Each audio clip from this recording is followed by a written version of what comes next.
Mais que um podcast, o Sagrado Masculino é a expressão do homem que afirma sua essência, com a consciência de que o mundo precisa sim do que é masculino. Começa agora o Sagrado Masculino. Mais um Sagrado Masculino Podcast no ar, e agora a gente vai responder uma pergunta que nos fizeram, né, há tempos atrás, em que nos perguntaram, né, como lidar com aquelas críticas que nos ofendem, né? Esse é um assunto que, assim, está muito em pauta hoje em dia, muitas pessoas discutem, existem até leis para se falar sobre esse assunto, para justamente punir aquelas pessoas que teoricamente ofendem, né? Como psicanalista, eu vou dar uma opinião aqui que pode talvez colocar uma pimenta nessa discussão. Tá aqui o Paulo, mais uma vez. Fala, Paulão. Fala, Guilherme, beleza? Tudo certo, cara? Tudo bem, gente? Isso aí. E aqui vamos dar a opinião tanto do lado da psicanálise quanto do lado do direito também, né? A gente vai discutir isso aqui. Você me dá autorização para falar desse jeito, Paulão? Claro. Tranquilo? Vamos. Então, assim, a gente vai falar sobre esse assunto que vai ser bastante interessante. Do ponto de vista da psicanálise, gente, quando a gente fala, por exemplo, sobre aquilo que me ofende. Vamos parar para pensar aqui. Vocês acham que alguém tem o poder de me fazer sentir ofendido? Por quê? Porque se eu é que me sinto ofendido, o sentimento é meu. Quem produz esse sentimento dentro de mim sou eu, né? Ou seja, o outro não tem o poder para produzir uma bolinha de sentimento de ofensa, colocar dentro do meu peito para que eu me sinta ofendido. Isso não existe, né? Quem se sente ofendido sou eu, quem produz esse sentimento sou eu, só eu tenho o poder de me fazer me sentir ofendido. O outro não tem esse poder. Portanto, isso, para um psicanalista, né, não faz sentido. Né? A gente costuma falar aqui sempre dentro do Sagrado Masculino Podcast, né? Não é o que o outro me fala ou me faz, e sim o que eu faço com aquilo que o outro me fala ou me faz. Né? É a partir daqui que eu construo a ideia, né, de que me sinto ofendido pelo que o outro me fala. Quando pensamos, por exemplo, em crimes de ofensa, aí eu preciso passar a palavra para o Paulão para falar sobre esse assunto. No entanto, como psicanalista, eu digo que, para mim, né, pensando em acusar o outro de ofensa sobre algo que tenha me dito, não me faz sentido. Me faz sentido, talvez, a gente pensar em calúnia, em difamação. Isso já é algo que é há muito tempo previsto na lei, sim, né, Paulo? Você pode me corrigir se eu estiver falando errado, tá? Mas isso, para mim, acho que faz sentido. Agora, falar de crime de ofensa, alguém que é capaz de me fazer me sentir ofendido e ser punido por isso, não me faz sentido isso. Para mim, me traz um entendimento de que é a minha incapacidade de lidar, né, com a valorização que eu dou àquilo que penso sobre mim em detrimento do que o outro acha sobre mim, né? Ou seja, um posicionamento adulto diante da vida que me deixa, vamos dizer assim, capaz de lidar com essas questões. Tem uma frase, né, que é muito dita popularmente, que é a seguinte: quando Pedro me diz de Paulo, sei mais de Pedro que de Paulo. O que isso significa, né? Quando Pedro fala sobre o Paulo para mim, eu nem sequer conheço Paulo, eu decido se acredito ou não, inconscientemente ou conscientemente, nas palavras do Pedro. Eu mesmo não sei absolutamente nada sobre o Paulo, e o próprio Pedro, a única coisa que ele sabe sobre o Paulo é o que ele projeta de dentro dele no Paulo. E isso significa dizer que o Pedro não está falando do Paulo, ele está falando somente daquilo que ele acha que o Paulo é. Ou seja, ele fala muito mais dele do que do Paulo.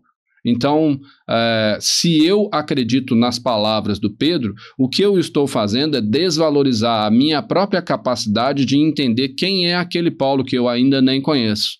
Ou seja, é infantil a gente se comportar dessa maneira, simplesmente acreditando naquilo que um diz sobre o outro, né? Da mesma forma, é infantil eu valorizar mais o que o outro acha a meu respeito do que eu penso sobre mim mesmo. Por isso que, como psicanalista, entendo que pensar em ofensa, né, já é uma coisa, para mim, bizarra. Quando penso em crime de ofensa, para mim se torna mais bizarro ainda, né? Mas eu sou somente um psicanalista, eu não sou um profissional de direito, né, Paulo? Você que poderia clarear muito mais sobre esse assunto, né? E até me ajudar aqui a render esse assunto, né? Primeiramente, cara, o que você pensa sobre isso? Você acha que esse raciocínio, por exemplo, psicanalítico, ele vai de encontro com aquilo que o direito procura colocar em prática? Cara, esse tema tem muita coisa pra gente falar, né? E até algumas questões que eu vou trazer pra você pra entender qual que é a visão da psicanálise sobre isso. Mas quando a gente fala de crime de ofensa, a gente vai citar um exemplo que tá na boca de todo mundo aí, que é o caso do Léo Lins, que é humorista. Sim. Eles falam muito do limite do humor, né? O que é humor, o que não é, e até que ponto esse humor tem liberdade de criação e até que ponto o Estado tem que intervir nessa relação. Porque como a gente falou lá no primeiro episódio, a lei, a justiça, ela existe para sanar conflitos sociais que a gente não sabe resolver por nossa conta. Então a lei só entra... Pois olha que interessante isso que você falou, né? A gente não sabe sanar por nossa conta. Sim. Se a gente fosse efetivamente civilizado, como a gente colocou naquele dia, a gente não precisava de nada, não precisava de juiz, não precisava de lei, não precisava de nada. A gente saberia se autotutelar, né? Se autorregular. Mas isso não existe. Isso é utopia, as pessoas estão o tempo todo descumprindo os limites, né? A gente fala que o direito de um termina quando começa o direito do outro. Primeiro, eu acho interessante a gente fazer um paralelo das opiniões e dos argumentos a favor e contra, né? Essa limitação. A gente vê muita gente falando que o humor deveria ser livre, principalmente os humoristas, vários conhecidos, Rafinha Bastos, Léo Lins, Danilo Gentili, cada um com sua opinião, mas a maioria falando que o humor é uma criação artística e que o que está sendo falado ali não é necessariamente a opinião de quem está falando. É um personagem, é uma obra artística, intelectual, é uma criação.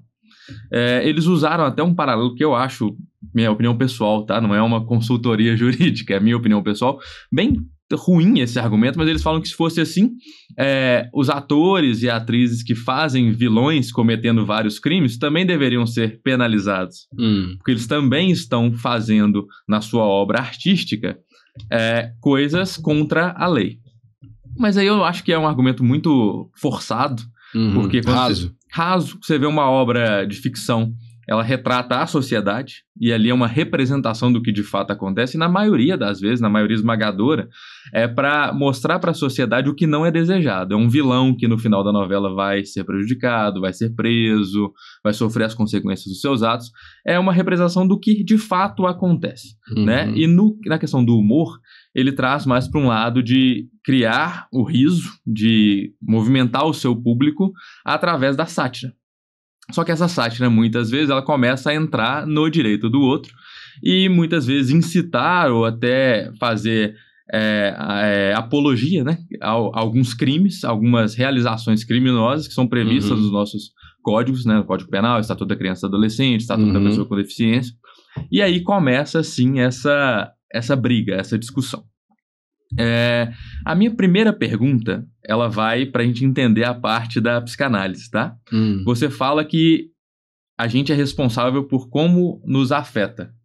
E aí eu citei o Estatuto da Criança e do Adolescente, Estatuto da Pessoa com Deficiência. Como é para a psicanálise essa questão para uma criança e um adolescente que está em formação, que está recebendo essa informação e vai fazer algo com isso, e para pessoas com diversos tipos de deficiência também, né? Que muitas vezes têm a capacidade de digerir isso diferente, né? Como é para a psicanálise, antes da gente continuar na parte do direito. Certo. Eu não vou falar para a psicanálise, eu vou falar pessoalmente, porque existem psicanalistas que pensam de formas diversas, né? No meu entendimento, me apoiando naquilo que estudo, naquilo que aprendi ao longo da vida, ao longo desses anos todos de clínica, né? Eu entendo da seguinte forma, cara. Eu acho que é impossível você impedir que as crianças passem por suas experiências ao longo de seus desenvolvimentos. Já visto que está todo mundo hoje em dia com um negócio que chama celular na mão, né? Então, as crianças têm acesso a celular muito jovens, né? E aí começam a ter um monte de conteúdos e a gente sabe o quanto que os algoritmos trabalham de uma forma em que uma coisa vai sendo mostrada atrás da outra, né? Então, a criança fica ali viciada dentro daquele contexto, né?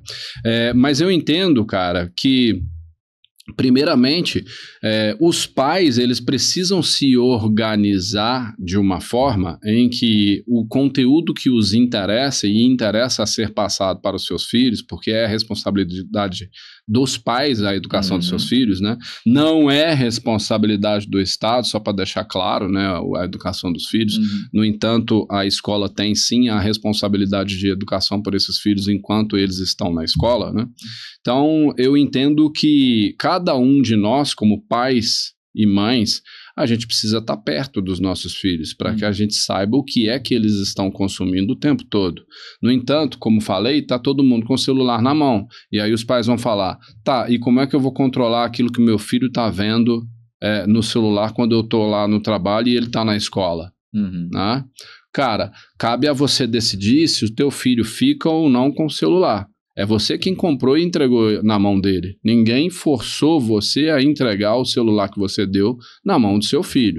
Ou seja, é você quem está escolhendo fazer com que seu filho tenha acesso o tempo todo àquele tipo de conteúdo.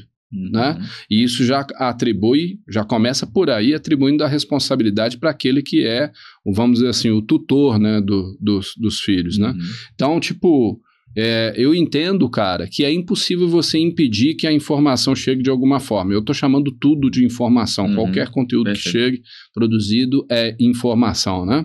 Então, quando penso, por exemplo, numa criança tendo acesso a esse tipo de conteúdo, penso sim que é um conteúdo que talvez a criança não esteja pronta para receber. Mas se a gente parar para pensar, cara, todo tipo de conteúdo que nós não concordamos é um conteúdo que a criança não está pronta para receber. Né? Recentemente eu fui ver um vídeo na internet que, tipo, eu fiquei realmente assustado, né, de ver. Né? Não acho que é uma coisa que criança deveria ter acesso, porque não vejo como algo construtivo para o desenvolvimento da criança. Né? Um show, por exemplo, de drag queens para crianças de 4, 5 anos de idade numa escola. Né? Ou seja, aquilo para mim foi extremamente agressivo. Né? Mas eu estou falando como alguém que é pai. Entende? Eu não estou falando como alguém que rege leis ou como alguém que pensa no desenvolvimento do ser humano como um todo. Eu não estou falando aqui como psicanalista, estou falando como pai. Sim. Tá? Eu não gostaria que a minha filha, por exemplo, com essa idade, tivesse acesso a esse tipo de conteúdo, como, por exemplo, não gostaria de que ela tivesse acesso a um conteúdo de sexo explícito com essa idade. 4, 5 anos de idade. Não acho que é o momento dela ter esse tipo de acesso. No entanto, a regulamentação disso é que é muito complicada, porque a criança, primeiro, ela não tem acesso a um conhecimento que faça com que ela entenda que ela pode deixar com outro aquilo que é do outro. A criança, ela se espelha nos pais. Então, o superego dela, como diz o Freud, inclusive, é o superego dos pais. Aquilo que é certo ou errado, antes lá dos 7 anos de idade, é o que os pais acham que é certo e que é errado. Ela se espelha dessa forma. No entanto, hoje em dia eu estou vendo eu estou entendendo dessa forma, na verdade, né, que existe um terceiro que está ocupando também esse espaço de produzir o superego da criança, que é justamente a criação, vamos dizer assim, que existe lá no celular. Porque a criança está muito mais em contato com o conteúdo do celular do que com o pai e com a mãe. Então, como é que a gente regulamenta o conteúdo que a criança tem acesso? Ou como é que a gente regula o conteúdo que a criança tem acesso? Aí tem gente que vai falar assim, então você está dizendo que você é a favor da regulamentação das redes sociais? Eu não estou falando isso. Não tem nada que ver uma coisa com a outra. O que eu estou dizendo o conteúdo, ele vai ser um conteúdo livre, não tem como. Mas os pais, eles precisam estar mais perto dos filhos para tomar essas decisões. Você quer ver um negócio? Lá no Vale do Silício, até muito pouco tempo atrás, eu vi um CEO lá falando que é um cara que está acostumado a produzir redes sociais, que está acostumado a produzir tecnologia, né, desse sentido de comunicação com o mundo inteiro. Uma das coisas que ele disse claramente foi: os meus filhos só têm acesso a lápis, papel e caneta até os 15 anos de idade. Ou seja, tem algo de muito errado acontecendo aqui. Né? Então, como a gente regulamenta isso? Difícil, Paulo. Você colocou uma questão que é extremamente complicada de se responder. Eu, como pai, tá? Se tivesse tido a oportunidade de voltar no passado para consertar as coisas que, por exemplo, fiz com a minha filha, eu dei celular para ela mais jovem. Eu teria mudado. Hoje eu teria feito diferente. Né? A minha consciência foi evoluindo durante os últimos anos no sentido de ter um melhor entendimento a esse respeito. Eu continuo, como psicanalista, crendo que a gente deveria ter, por exemplo, acesso à psicanálise, ou pelo menos os primeiros princípios, os muito simples ali, só para a criança começar a deixar com o outro aquilo que é do outro, né? Valorizando aquilo que é seu, né? Com 4, 5, 6 anos de idade, uns primeiros conceitos bem básicos no sentido de fazer com que a criança desenvolva um entendimento de que aquilo que ela tem dentro de si, né, e o que ela pensa sobre si tem mais valor do que aquilo que ela acha que os coleguinhas acham a respeito dela. Por quê? A gente tem muitos problemas hoje no mundo e eu falo que a raiz de todos os problemas no planeta é a neurose. E o que é a neurose? O desejo versus aquilo que eu acho que é certo ou errado. E onde é que eu aprendo isso? Geralmente em família. Mas onde é que a minha família aprendeu isso? Na família dela. E a família dela? Na família dela. Sem falar da família, falar também de autoridades, de professores, do meio. E hoje em dia, do quê? Do celular. Entende? Ou seja, tá muito difícil a gente falar nesse assunto, porque é o celular hoje em dia que está educando as crianças. E nós estamos deixando acontecer e não fazendo nada a esse respeito. Eu sou contra o uso das tecnologias? Não, eu não sou um neoludita. Entende? Não sou um neoludita, só para deixar claro. Tá? O que é um neoludita, né? Seria aqueles que combatem a tecnologia porque a tecnologia, teoricamente, tiraria os empregos deles, né? Hoje em dia vai vir a discussão aí daqui a pouco sobre as IAs e os robôs e não sei o que, coisa e tal. Né? Mas não sou neoludita, não vejo que a tecnologia vem para poder destruir a gente. Ela vem como um modo de promover a abundância. O lance é que muita gente que detém, vamos dizer assim, os meios, usa os meios para seu próprio benefício. O que é uma burrice, né? Porque o melhor resultado ele nunca vem pensando somente em mim. Vem pensando primeiro em mim, é verdade, né? Porque a construção mental e física precisa ocorrer para que eu tenha poder e capacidade mental e física para fazer alguma coisa, e depois, e junto a isso, pensando no melhor resultado para o outro. É óbvio isso. E por que é óbvio isso? Porque quando faço o que é melhor para mim e para o outro, meu resultado é multiplicado. Isso que eu estou falando aqui não é um papo meu. E também não é do Adam Smith, e também não é do Karl Marx, né? Isso é do John Nash, né? Que olhou para aquilo que Adam Smith disse e falou, não, isso está incompleto, não é por aí, né? O melhor resultado não é produzido a partir do momento que você faz o melhor para si, a mão invisível há de equilibrar todo o restante. É o melhor para si, considerando o melhor para o outro, porque o seu resultado é multiplicar. Cara, simples.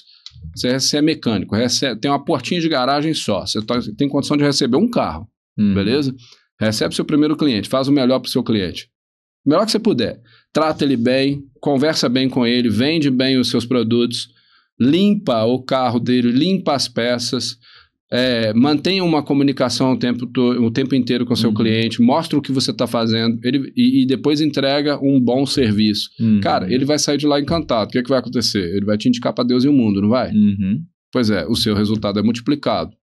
Né? É engraçado que a gente começou num assunto, eu estou entrando em outra coisa, mas é porque tem a ver com o que a gente está falando. Isso tem a ver com o quê, cara? Com uma noção de ser adulto. E ser adulto é ser consciente de quem eu sou no mundo. Eu não posso ficar responsabilizando os outros por aquilo que eu sinto dentro de mim. Eu preciso ter a consciência, né, de que aquilo que o outro pensa ou que ele diz sobre mim diz respeito a ele, não diz respeito a mim. O nome disso é projeção, isso vem da psicanálise, né? Não diz respeito a mim, diz respeito ao que ele acha sobre mim. Isso é problema dele, o que ele acha a meu respeito. Como você falou, a criança não consegue lidar com isso ainda. Por quê? Porque não tem nem sequer um superego formado ali, quiçá autorregulação para lidar com suas próprias emoções. Eu concordo com isso. No entanto, a gente precisa começar a pensar como sociedade um modo de levar esse conhecimento cada vez mais cedo para as crianças. E não colocar, por exemplo, como apareceu nessa escola lá, um show de drag queen para criança que ficou assim, ó, olhando para a câmera, assim, ó. E olhando para aquilo que estava acontecendo sem entender, e uma olhando para a outra sem entender o que estava acontecendo. Elas não têm uma noção de sexualidade ainda, cara. Que papo é esse, cara, de achar que uma criança pode ter acesso a esse tipo de conteúdo? Aí tem gente que vai falar, pô, você está sendo preconceituoso? Aonde, cara? Aonde? Você, por exemplo, qualquer pessoa em sã consciência acredita que uma criança de 3, 4, 5 anos de idade tem a condição de lidar, né, com uma imagem, por exemplo, de sexo explícito entre homens e mulheres, por exemplo? Não tem, né? Não tem. Se não tem, então por que tem que ter, por exemplo, um drag queen com uma calcinha enfiada lá mesmo, mostrando até o orifício, assim? Entendi. Cara, não dá, né? Da sua fala, a gente tira várias coisas, né? Eu fiz uma pergunta e a gente tira várias coisas também do jurídico e vem um monte de questionamento também pra gente refletir aqui. Eu acredito que essa parte da escola é uma crítica que a gente vê. Deveria ter alguma noção de psicanálise, também deveria ter uma noção de direito, uma noção de economia. Eu vejo que talvez o nosso sistema educacional ele não tenha acompanhado o desenvolvimento social e tecnológico. Claro. O que a tecnologia avançou nos últimos 30 anos, eu tô com 32 e eu vi vários saltos tecnológicos, né? A evolução do computador, do celular, de tudo. Inteligência artificial, ela não avançou em séculos atrás. Exato. O avanço era muito lento, né? E parece que Tem duas linhas assim, ó. Uma de desenvolvimento humano e uma de desenvolvimento tecnológico que vem ao longo dos milênios. Eu tô chutando aqui porque a gente não sabe como é, de fato, a história de milênios e milênios atrás, né?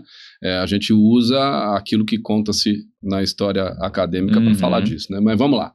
Uma linha de desenvolvimento humano e uma linha de desenvolvimento tecnológico. De repente, a linha de cima faz assim, ó.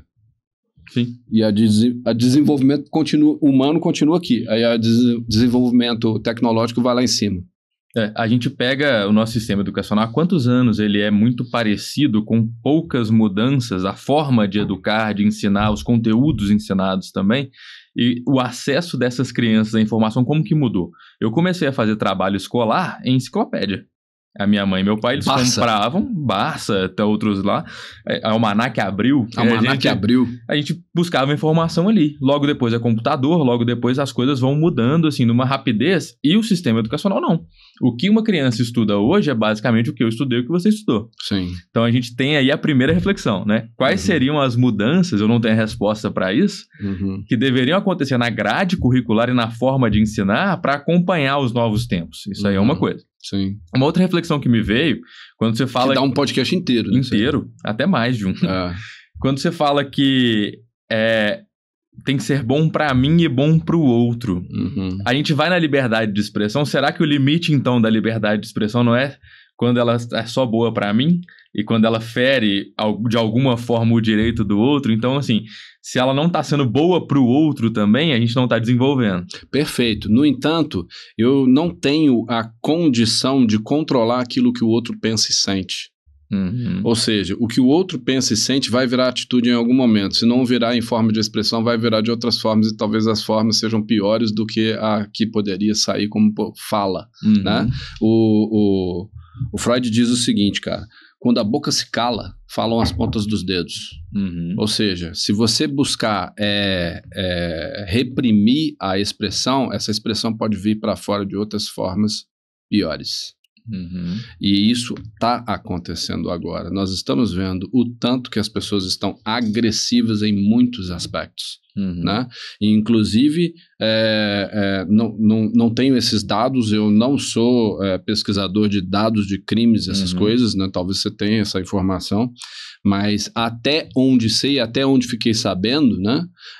Parece que o ano passado foi o ano de maior índice de feminicídio na história do Brasil, tem uma coisa assim. Eu não tenho esses dados, pode ser que eu estou falando uma besteira enorme aqui, tá bom? Mas o que eu quero dizer com isso até o dado pode até ser apagado, não tem problema, tá?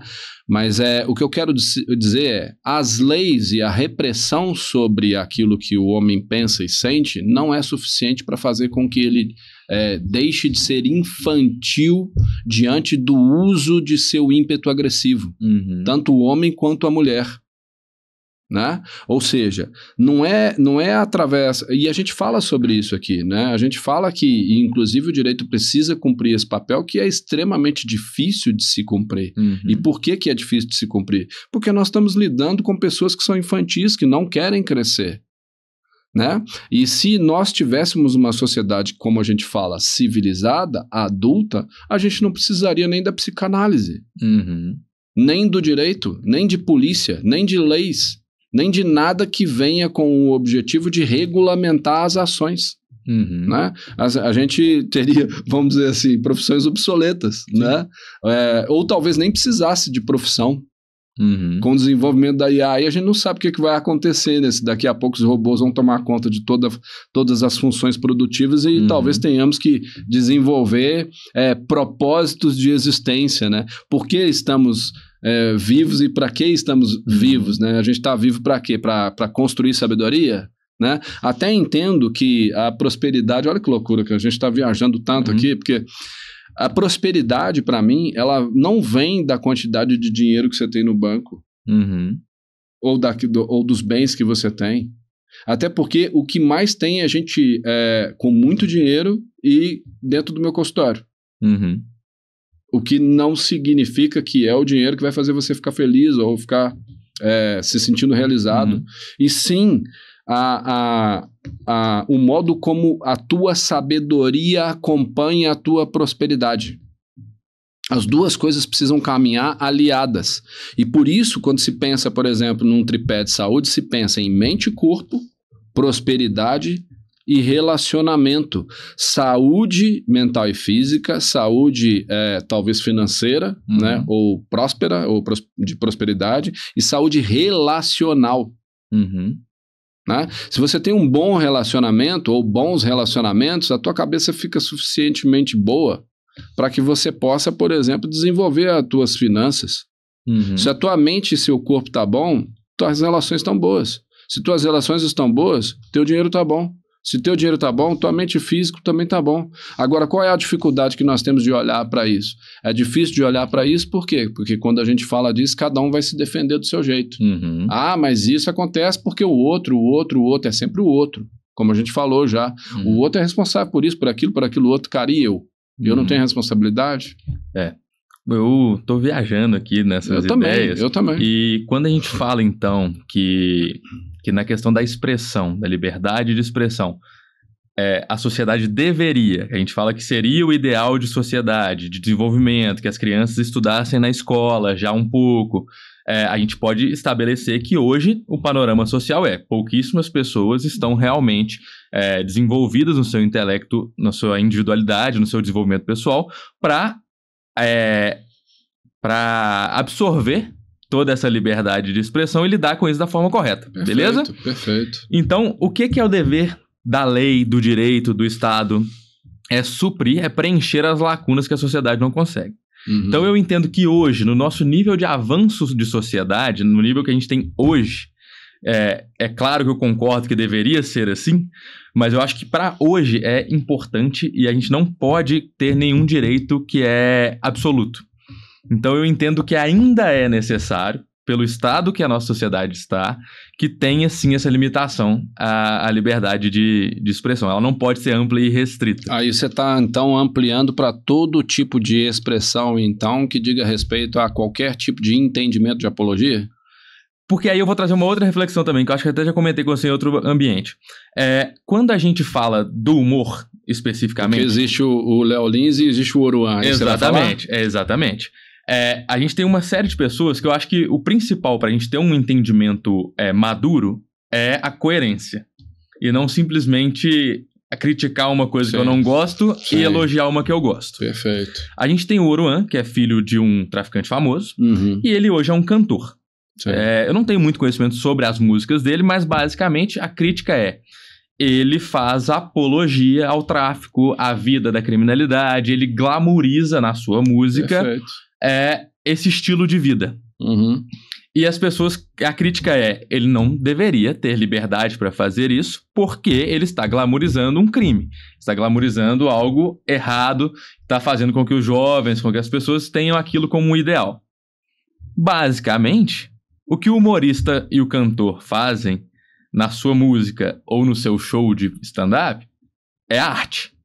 Para ele, ainda que eu goste ou que eu não goste, é a liberdade artística dele. Sim. Então, por que eu posso criticar um e defender o outro? Sim. Eu entendo que você tem todo o direito de criticar, de apoiar a liberdade restrita da expressão, mas aí é uma questão de coerência apoiar os dois. Sim, que os dois podem. A liberdade é para os dois. Perfeito. E você pode ser contra a liberdade ampla e restrita, mas também é para os dois. Por que eu vou censurar? Por que eu vou cercear a liberdade de um? Perfeito. E eu vou deixar o outro. Então, assim, eu acho que falta... E é por isso que eu trouxe todo aquele raciocínio no início, quando a gente fala do modo como as escolas estão sendo desenvolvidas. Ou seja, a gente está valorizando cultura rasa. Sim. Nós vamos ter um episódio espetacular aqui pra gente falar sobre a cultura samurai e a pergunta que foi feita pra gente lá no Sagrado... Se o Japão é machista. Se o Japão é machista. Meu Deus do céu, gente. Olha pra economia do Japão. Olha pro tanto que eles se desenvolvem no meio do círculo de fogo, né? Não dá pra dizer que os caras, eles não têm uma cultura extremamente sábia, né? No mínimo isso. Né? E, bom, enfim, fica pro próximo e pro outro episódio, né? Vamos lá, segue, cara. Perdão pelo te cortar de novo. Tranquilo. Eu tenho essa mania, você já viu, né? Fica tranquilo. A gente vai se alinhando. Então eu acho que a reflexão que a gente tem que trazer mesmo sobre isso, independente do que o direito fala, porque realmente no direito nada é. Tudo depende.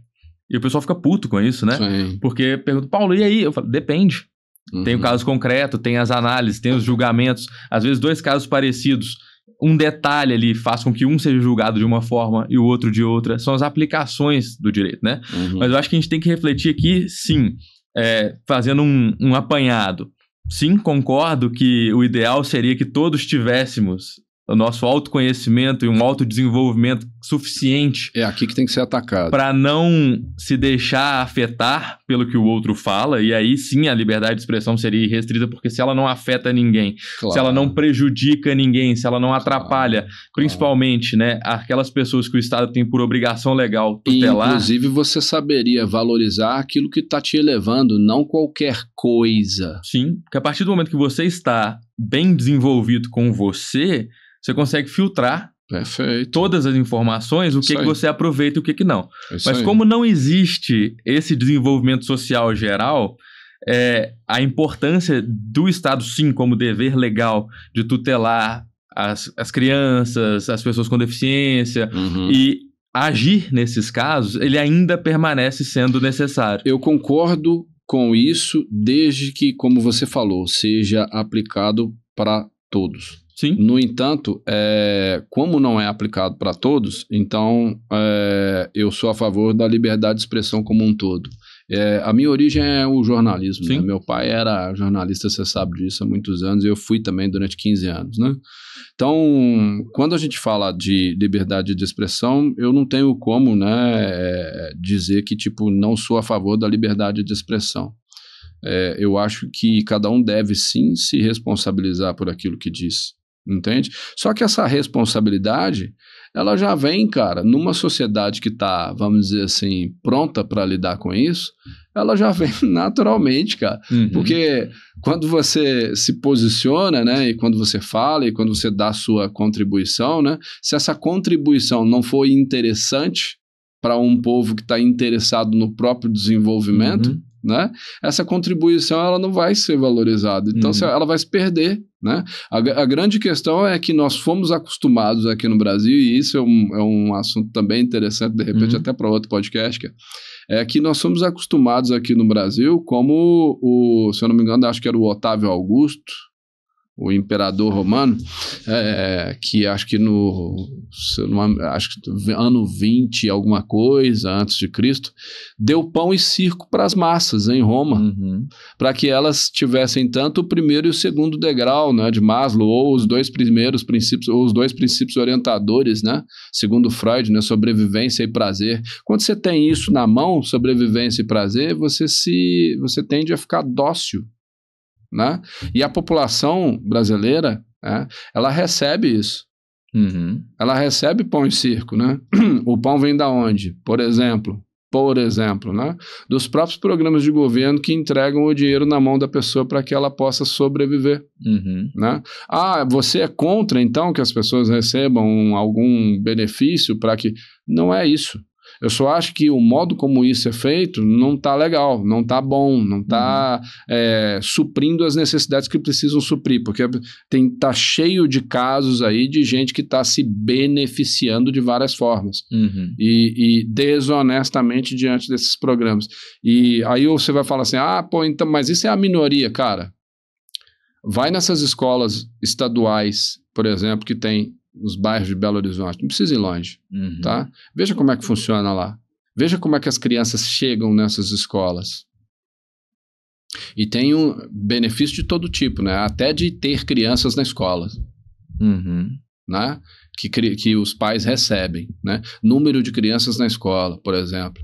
Então, quer dizer, eu não vou falar sobre isso profundamente, porque eu não tenho conhecimento aqui para poder falar sobre esse assunto, tá certo? Sim. Mas basta você ir nessas escolas e você vê como é que a coisa funciona, cara. Conversa com as professoras, com os diretores, com os orientadores, vê o que eles falam, o que eles trazem.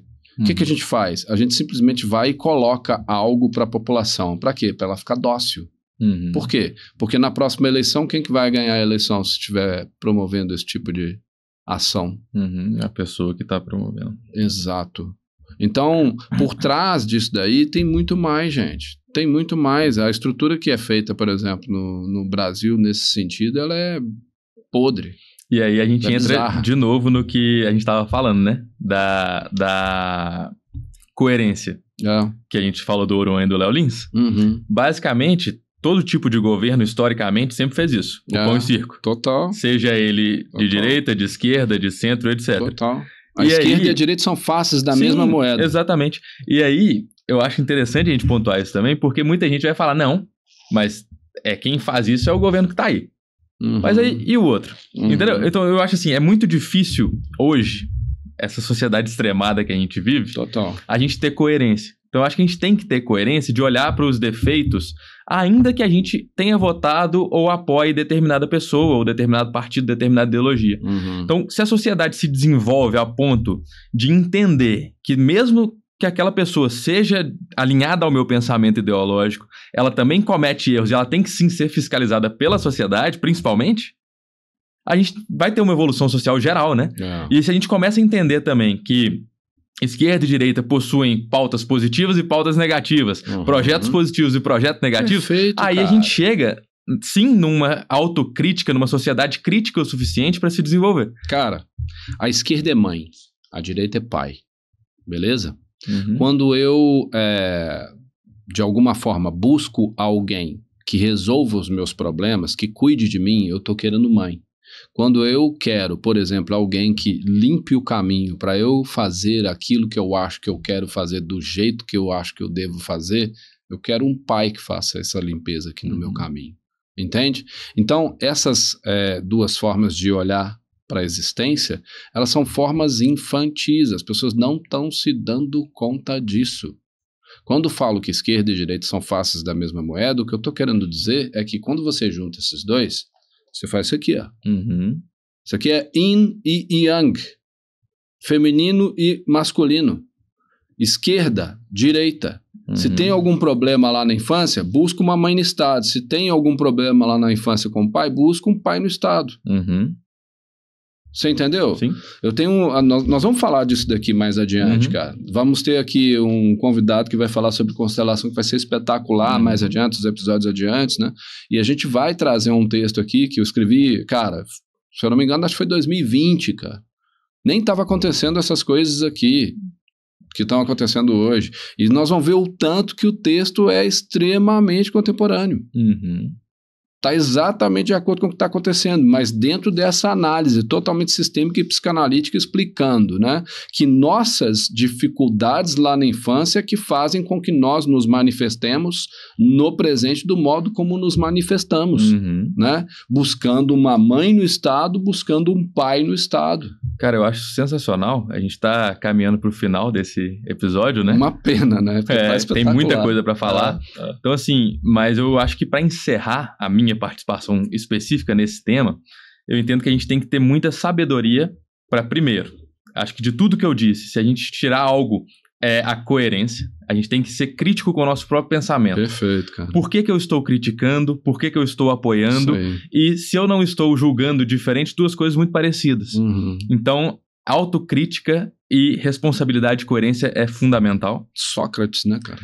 E eu entendo também que a gente tem que tomar um cuidado. Eu concordo com você plenamente sobre você fala do jornalismo, da liberdade de expressão. Eu acredito sim, a imprensa principalmente, ela tem que ter a sua liberdade. Você vê as nações que não têm liberdade de imprensa, as coisas que acontecem, né? A imprensa às vezes é o único grito que a sociedade tem, a única forma que uma sociedade tem de se expressar e de ser até socorrida em muitas situações. O problema é que a imprensa está enviesada, né, cara? E isso é muito sério também. Mas até na nomenclatura, na psicanálise, a gente toma muito cuidado com isso, né? Mas eu acho que a gente também tem que tomar cuidado. Eu, como advogado, tenho essa visão, tá? Não quer dizer que é a visão de todo mundo do direito, mas é a minha visão pessoal, que muitas vezes as pessoas confundem. Elas usam a liberdade, o termo liberdade de expressão, para justificar qualquer posicionamento. Exatamente. Isso aí, vamos fazer de novo um exemplo? Hoje em dia, muita gente está defendendo com unhas e dentes Israel e muita gente defendendo com unhas e dentes a Palestina, o Hamas, etc. Por que é crime o antissemitismo falar contra os judeus, Israel, e não é crime falar de outras coisas? Então, assim, a gente tem que tomar muito cuidado para a liberdade de expressão não ser subterfúgio para falar qualquer coisa e ofender quem quer que seja, não só no sentido de ofensa de como eu entendo, mas de promover ódio contra qualquer grupo, contra qualquer coisa que seja. Então, assim, não confundir, né? O que é de fato a liberdade de expressão e o que é eu usar o meu direito de fala para ferir de fato algum grupo, alguém. Tudo tá embasado, cara, naquilo que a gente falou. Tipo, sou eu contra o outro. Quando há eu contra o outro, há uma projeção infantil de um problema que eu tenho na infância.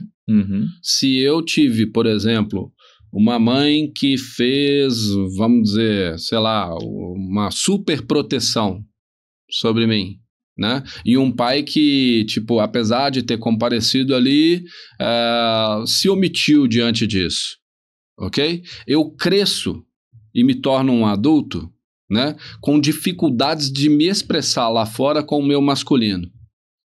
Tá certo? Se cresço um adulto com dificuldades de expressar lá fora como masculino, eu vou me sentir o quê? Inseguro. Por quê? Porque eu recebi como se fosse uma espécie de um atestado de incapacidade de seguir o meu próprio caminho. Se eu tenho um atestado de incapacidade inconsciente de seguir o meu próprio caminho, eu vou buscar o quê no Estado? Alguém que resolva o problema para mim. Cara, é fácil de a gente fazer essa análise. Tudo aquilo que faz com que a gente se expresse do modo como a gente se expressa no tempo presente diz respeito às deficiências que houveram, que aconteceram lá na infância. Né? Aquilo que me faltou ou que me sobrou lá na infância, né? E quando a gente fala que sobrou alguma coisa é porque tem um excesso, e todo excesso leva a uma patologia. Se não há equilíbrio, se não há yin e yang, como está ali naquele símbolozinho ali do lado do microfone na nossa logo, vai ter problema, cara. Tem que ter feminino, tem que ter masculino também. Tem que ter uma educação, por exemplo, que seja... Como é que é o nome da referência? Eu me esqueci aqui o nome da filosofia. Educação positiva, acho. Né? Tem que ter a educação positiva e tal, não sei o quê, mas tem que ter o limite também. Cara, porque a criança, ela precisa entender o limite dela. Se ela entrar, por exemplo, num país asiático em que certos comportamentos não são tolerados de forma alguma, ela pode vir a ser morta lá por alguma coisa que ela faça. E tem casos aqui, né? Tem gente que sai aqui do Brasil, vai para, sei lá, para algum país asiático desse, que é intolerante absolutamente com qualquer quantidade, por exemplo, de droga. Vamos ser honestos, vamos falar a verdade, que o povo viaja aí de avião, não sei o que, e leva, né? Droga pra tudo quanto é lado e tudo. Aí chega, por exemplo, mas aqui no Brasil passa batido, vamos dizer assim. Você entra num país desse com um pouquinho lá de, né, maconha, por exemplo, você pode ser o quê? Fuzilado? O que é? Ou vai pra cadeira elétrica? Se você não entende os limites, o que acontece? Você acha que você pode fazer o que você quiser em qualquer espaço. Não funciona dessa forma. É preciso que a gente entenda que cada espaço tem a sua cultura e eles construíram limitações ali, limites ali. Por quê? Porque dizem respeito às dificuldades que cada um desses locais, cada uma dessas pessoas teve no desenvolvimento desse espaço, ou seja, está justamente ligado à forma como a neurose se desenvolveu em cada um desses lugares. Você entende, cara? Cara, eu tô rindo aqui sozinho porque não necessariamente esse episódio agora vai ser na ordem, né? A gente escolhe depois a ordem de postar, de divulgar, mas hoje a gente já tem gravado com os outros 5 episódios e eu tava pensando, viajando no que você falou, se a gente tivesse autoconhecimento, estudo de si mesmo, para você se compreender, parar de esperar no outro, esperar no Estado, parar de criticar o outro, algo que você às vezes sente falta em si mesmo.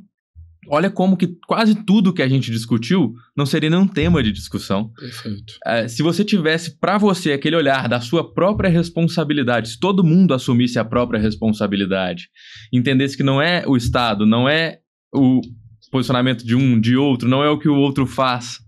Quantas dessas pautas que a gente trouxe aqui não existiriam? Pois é. Né? Será que se a sociedade toda fizesse terapia, se todo mundo se analisasse, se conhecesse, buscasse seu próprio desenvolvimento, em vez de esperar e culpar o outro pelo seu próprio fracasso? E como que o direito não precisaria entrar em tantas coisas? Como que... Vou acrescentar uma outra pergunta. Se tudo isso que você falou já acontecesse, já fosse algo trivial, tá? Cara, em que ponto da evolução humana nós estaríamos? A gente está perdendo tempo discutindo assuntos que não precisam ser discutidos, sendo que a gente podia estar falando de outras coisas muito melhores, no sentido do desenvolvimento humano. Nós temos que discutir esse tipo de coisa. Quando é que a gente vai entender que a gente é um só, um povo, um mundo? Sabe? Nós estamos anos-luz de entender isso. De entender que aquilo que faço para mim e para o outro gera melhor resultado para mim. Então, tá difícil, sabe? As pessoas... E a galera não quer nem discutir isso, não quer nem prestar atenção. O que esse cara tá falando? Será que ele tá viajando? Não. Se eu parar de culpar todo mundo, de olhar para o outro e olhar para mim, né? Você deu o exemplo, você é pai, então você se preocupa com o tipo de informação que a sua filha recebeu durante a criação. Se eu faço o meu papel o melhor possível, será que o meu filho, a minha filha também não é muito menos suscetível às influências externas? Se a minha responsabilidade ela é bem cumprida e o meu papel é bem feito, será que não é muito menos importante o que o outro faz ou deixa de fazer lá fora? É interessante isso. É isso aí. Paulão. Cara, sensacional esse episódio. Foi muito demais bom. Da nossa conversa. Também gostei muito. E posso adiantar que segura a onda, galera, porque vem muito mais por aí, viu? Brutaste, malandro, é isso aí. Valeu, gente. Até o próximo episódio.